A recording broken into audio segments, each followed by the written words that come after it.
Assalamualaikum warahmatullahi wabarakatuh. Pada kesempatan kali ini kita akan melanjutkan pembahasan materi dari minggu yang kemarin.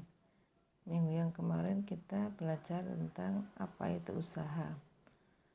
Nah, untuk kali ini kita akan membahas yang masih berhubungan dengan usaha, yaitu pesawat sederhana. Apakah pesawat sederhana itu? Alat bantu atau pesawat sederhana diperlukan membantu untuk melakukan sebuah aktivitas. Mari kita diskusikan beberapa aktivitas berikut yang ada di dalam tabel.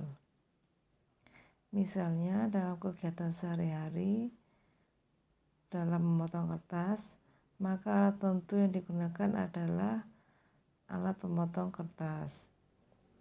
Tanpa alat ini, kita akan kesulitan dalam memotong kertas dengan rapi.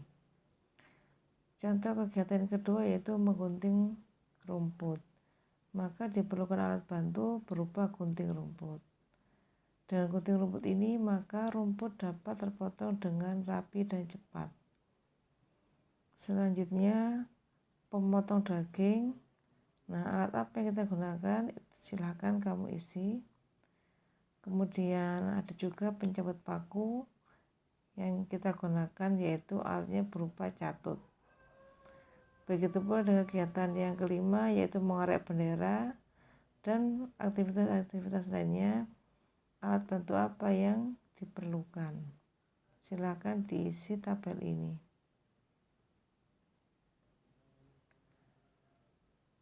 Coba bayangkan dari kegiatan yang ada pada gambar, ya, kegiatan yang pertama adalah panjat tebing. Kegiatan yang ada di gambar kedua yaitu berjalan menaiki tangga. Tujuannya sama, yaitu untuk menuju ke tempat yang lebih tinggi. Dari kedua kegiatan tersebut, manakah yang melakukan kerja atau usaha dengan lebih mudah? Nah, pastinya untuk mencapai ke sebuah tempat yang lebih tinggi, lebih mudah menaiki anak tangga daripada menaiki sebuah papan atau sebuah tebing.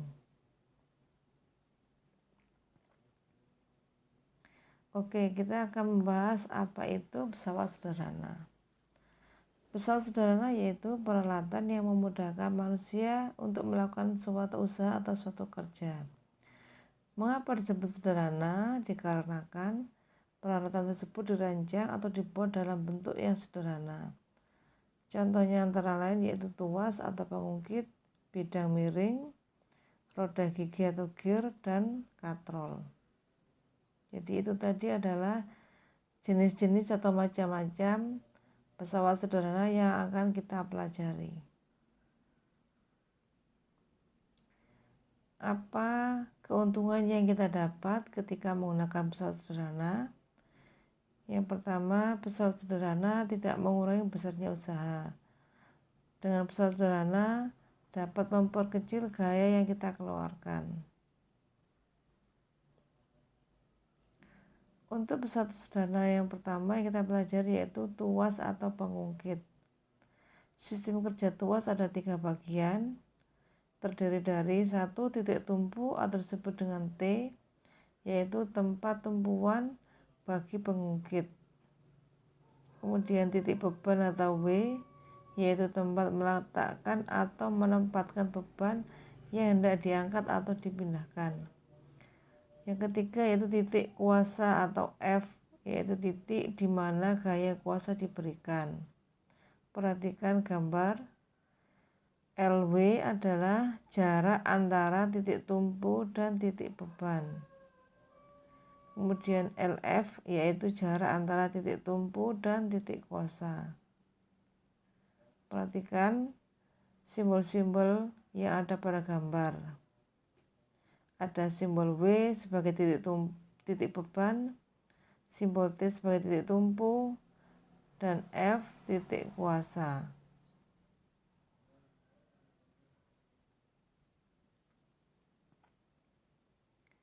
Nah, pada dasarnya tadi tuas atau pengungkit digunakan untuk mengungkit benda yang terdiri dari titik tumpu, titik kuasa, dan titik beban. Atau dengan kata lain, titik tumpu yaitu titik di mana tuas bertumpu, kuasa yaitu gaya yang bekerja pada tuas, dan beban yaitu berat benda. Adapun penggolongan tuas atau pengungkit berdasarkan posisi dari kuasa, beban, dan titik tumpu dibagi menjadi 3. Yang pertama, golongan 1, titik tumpu berada di tengah. Golongan 2, beban di tengah. Dan golongan 3, kuasa di tengah. Pengungkit golongan 1 bisa dilihat pada gambar. Contoh alat-alat atau mainan yang bisa kita temukan dalam kehidupan sehari-hari. Yang pertama yaitu jungkat-jungkit, yang kedua pengungkit untuk mengangkat paku, ada gunting, ada catut, ada jepitan kertas, ada palu, dan ada tang. Ini adalah contoh-contoh peralatan atau permainan yang menggunakan pengungkit golongan 1. Berdasarkan dari sistem kerjanya, tuas terdiri atas 3 kelompok ya, yang tadi sudah kita bahas. Perhatikan gambar yang menunjukkan keadaan titik tumpu yang berada di tengah. Jadi tumpu terletak di antara titik beban dan titik kuasa. Dan di bawah adalah contoh alat-alat yang biasa digunakan dengan menggunakan prinsip tuas jenis 1. Ada contoh berupa timbangan, juga jungkit, tang, dan gunting. Pemakaian prinsip tuas tipe 1 dalam kehidupan sehari-hari masih tadi bisa kita ingat lagi bahwa titik tumpu terletak di tengah di antara titik beban dan gaya. Kemudian yang kedua adalah pengungkit golongan 2. Contoh-contoh alat yang digunakan banyak sekali, misalnya gerobak pendorong, pemecah kemiri, penutup pembuka botol, pemotong kertas, handle rem, dan masih banyak yang lainnya. Tuas jenis kedua yaitu tuas yang bebannya atau W terletak antara titik tumpu T dan titik kuasa atau F. Jadi perhatikan tuas beban ada di tengah di antara T dan F. Perhatikan gambar. W itu terletak di tengah. Jadi bebannya ada di tengah-tengah T dan F.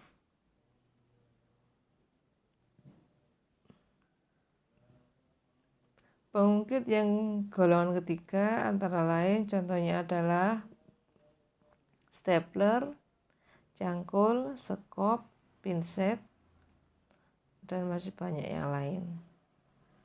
Prinsip tipe 2.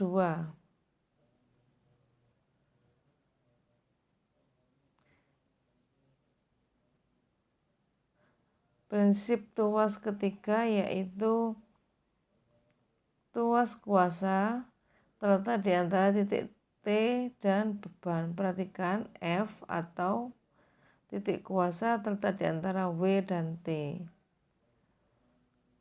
Contoh lain dari alat-alat selain alat-alat yang ada pada gambar sebelumnya yaitu penjepit roti. Kemudian siku kita juga menjadi tuas pengungkit jenis ketiga.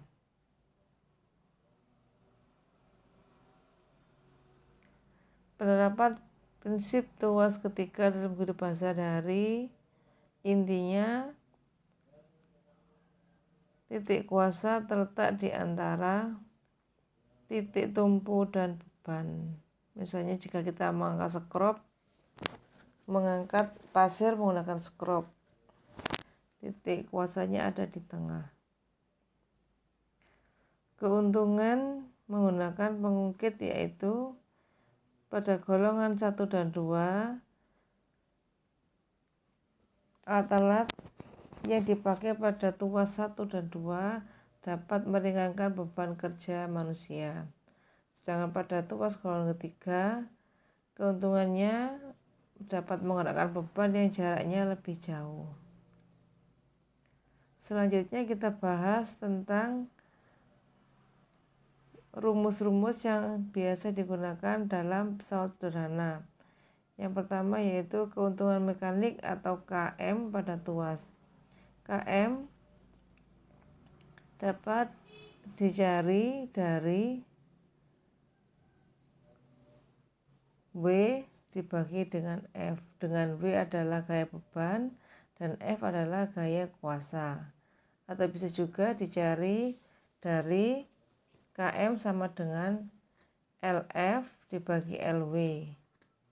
LF adalah panjang lengan kuasa dan LW adalah panjang lengan beban. Dari dua rumus itu dapat diambil persamaan atau digabungkan. W dikali LW sama dengan F dikali LF.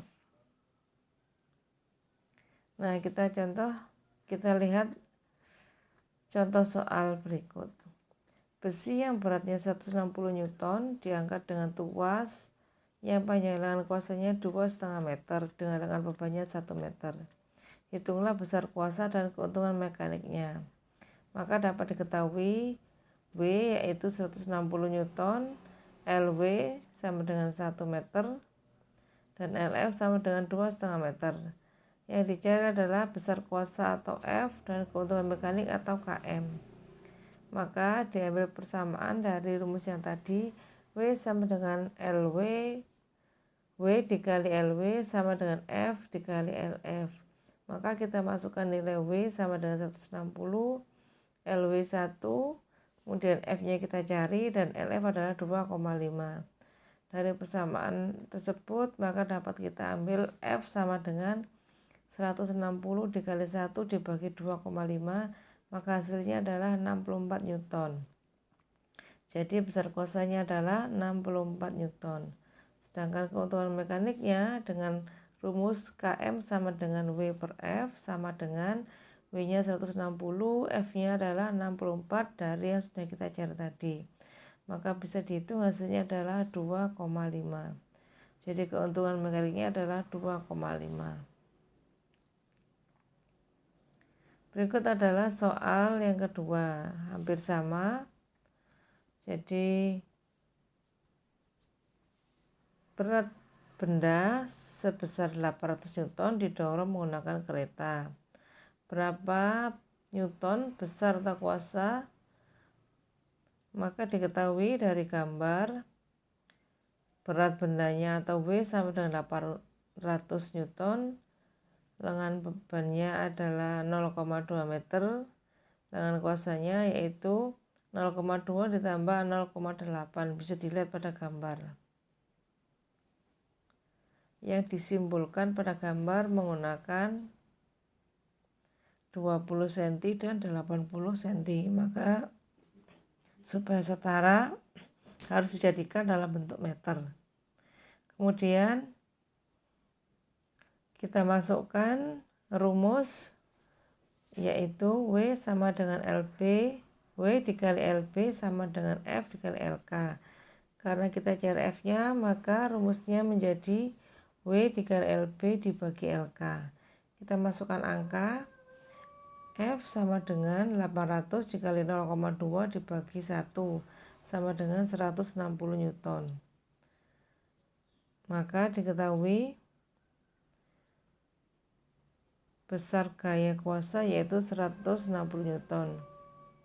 Dari sini maka kita bisa mencari KM atau keuntungan mekanik. Keuntungan mekanik yaitu bisa dipakai dua cara, bisa menggunakan rumus KM sama dengan LK per LB atau KM sama dengan W per F. Hasilnya sama walaupun dari angka yang berbeda. Misalnya yang dari rumus LK per LB, maka KM sama dengan 1 meter dibagi 0,2, hasilnya sama dengan 5. Begitu pula dengan KM menggunakan rumus W dan F dibagi F, maka KM sama dengan 800 dibagi 160 sama dengan 5. Jadi dengan dua rumus itu akan dihasilkan hasil yang sama. Untuk hari ini ada 3 soal yang harus kalian bahas. Soal yang pertama yaitu kalian harus menentukan jarak titik tumpu. Yang kedua, kalian menghitung gaya. Yang ketiga, menghitung gaya yang diperlukan dan keuntungan mekanik.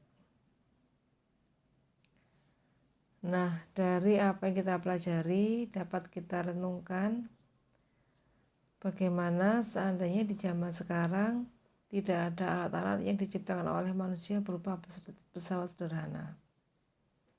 Tentunya manusia akan sangat kesulitan sekali dalam melakukan sebuah aktivitas tanpa bantuan pesawat sederhana. Demikian pembelajaran hari ini, silakan disimak lagi dengan baik dan dikerjakan.